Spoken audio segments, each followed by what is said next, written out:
The passengers on the bus watched sympathetically as the attractive young woman with the white cane made her way carefully up the steps. She paid the driver and, using her hands to feel the location of the seats, walked down the aisle and found the seat he'd told her was empty.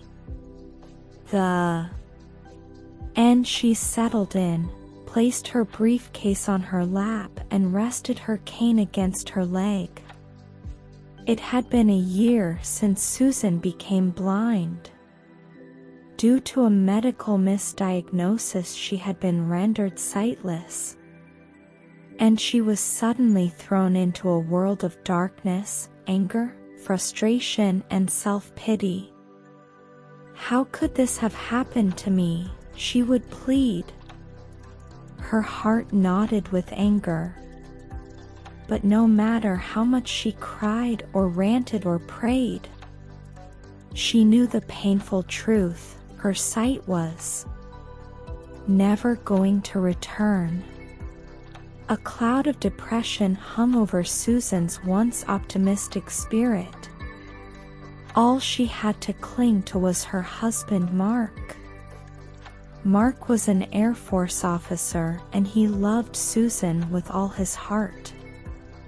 When she first lost her sight, he watched her sink into despair and was determined to help his wife gain the strength she needed to become independent again.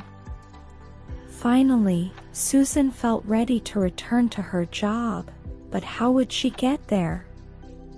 She used to take the bus, but was now too frightened to get around the city by herself.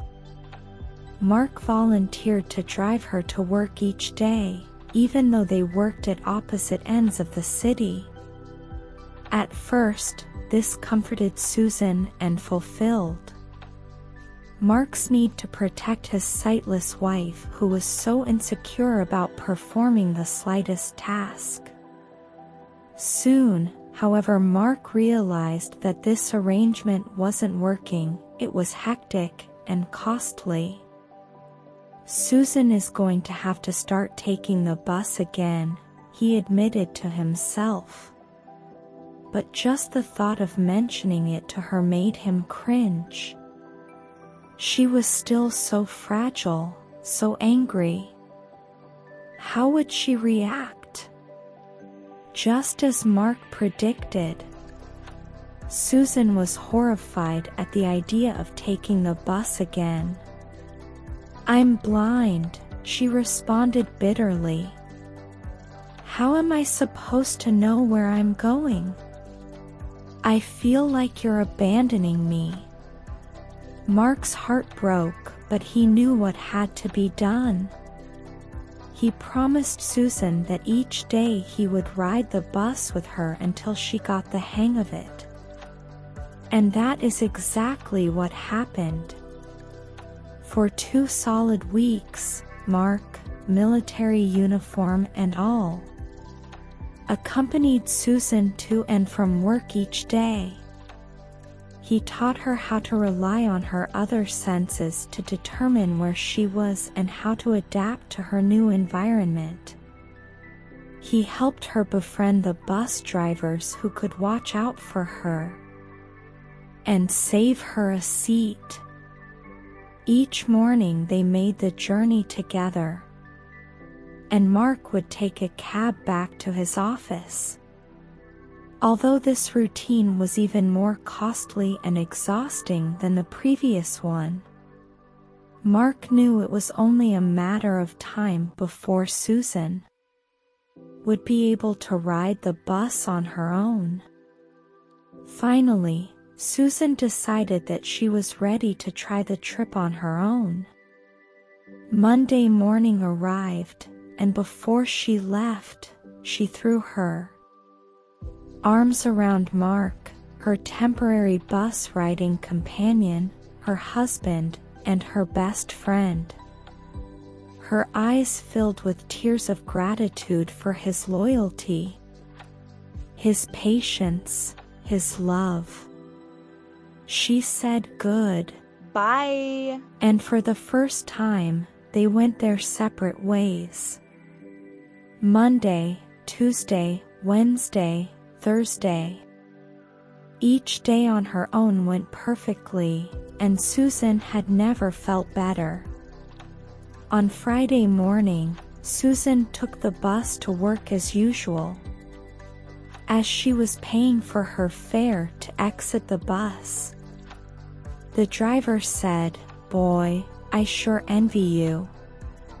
Susan wasn't sure if the driver was speaking to her or not.